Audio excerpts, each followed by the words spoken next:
Many of us can remember the devastation that COVID-19 had brought upon us, and remember the confusion, the fear and anxiety that that COVID-19 had brought. Well, imagine how difficult this must have been for children. Now, former Miss SA Ntandoyenkosi Kunene has written a book to help children understand and deal with the impact of COVID. Now, Cory In The Universe is aimed at 9 to 15-year-olds and is available in all official languages. Thank you so much for joining us. Good morning.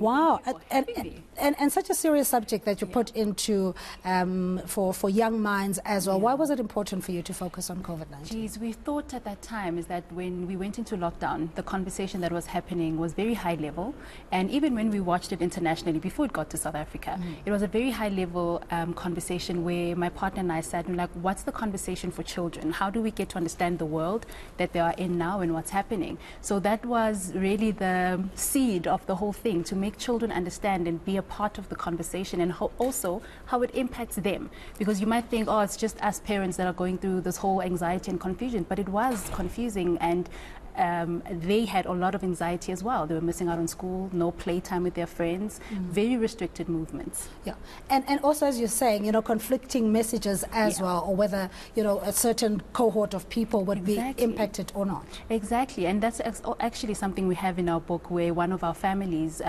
does raise something like that, to say, but I can be at home on my online and on my Zoom meetings, but someone else is not. So they are missing out on a whole day and a whole month of schooling. Yeah. And why was it important to have it also available in all official languages? I know that the Constitution, you know, provides that all languages must be given equal prominence, but it's not necessarily the case always. Well, I think for us it was the preservation of our languages, and I think what we've noticed is that many books are available in English, and we tend to then forget our own languages. I think it's important that I'm also able to speak isiZulu, speak Swati, and it's important for our kids to be able to do that as well. So it was also just part of the being inclusive and in diversifying the languages as well, to say each child can read the book in their own language, and if they want to also add English, then they can do so, but it's not restricted for kids that only can speak or read English.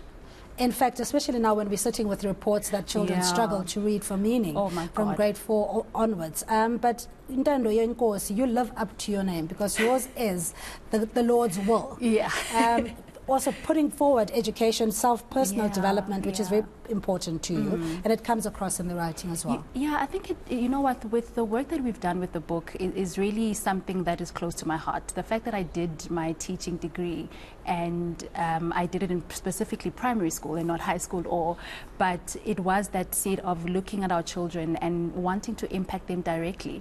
So it was the seed of that has continued throughout the work that I've done, even with the organizations that I've worked with outside of Cory In The Universe, where we've worked with the Siyadlala Siyafunda, for instance, where we are redefining play and redefining reimagining what learning can look like in South Africa, and promoting play, to say it's important. And again, we go back to the COVID-19 pandemic. There was not much play happening in our homes, in anywhere. Everyone was stressed.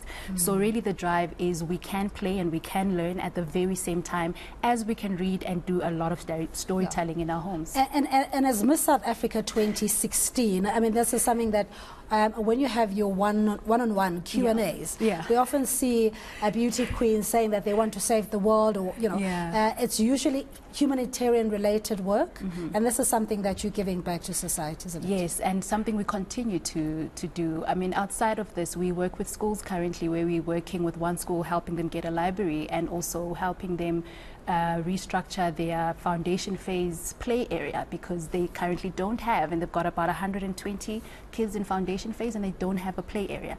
So that should be concerning. But over and above that, we're having conversations with teachers and principals, just to see how else could we help the schooling system outside of the reading that is such a great problem, but also just in terms of teachers as well, because I think something we don't pay attention to, and with the work we've done, is teacher mental health. We don't talk about that and there's a huge burden on teachers as well, especially for working parents, or, you know, you are given that responsibility to shape and rear the children, whether parents are not able to do so. There's also reports that I think it's about 50% of South African homes that doesn't have literature, any reading material, which is something that you can fill that gap. I think that conversation is quite big, I always say, because books are expensive. And our average household in South Africa possibly maybe lives beyond maybe 1,000 rand, if not more than that, or even less than that. So if my book, for instance, is 180 rand, and if you're looking at maybe the grant money that a family could get, it's about 300, not more than 5. Already that's a bulk of the money going into a single book. So we need to look at it more broadly and not say, okay, it's not the availability of books, but it's the cost of books that makes it difficult for people to attain books. Okay. And your message, you said, is for 9 to 15-year-olds. Yes, so it's a beautiful, it's also a bedtime read that parents can parents enjoy. Can read, they can engage with it. We talk about a number of topics, including things like death, which might be so scary, but we try to encourage those conversations. If your kids are younger than that, storytelling time where you read to your child, then that is possible as well. And if people are looking for the book, it is available at www.ethnickids.africa.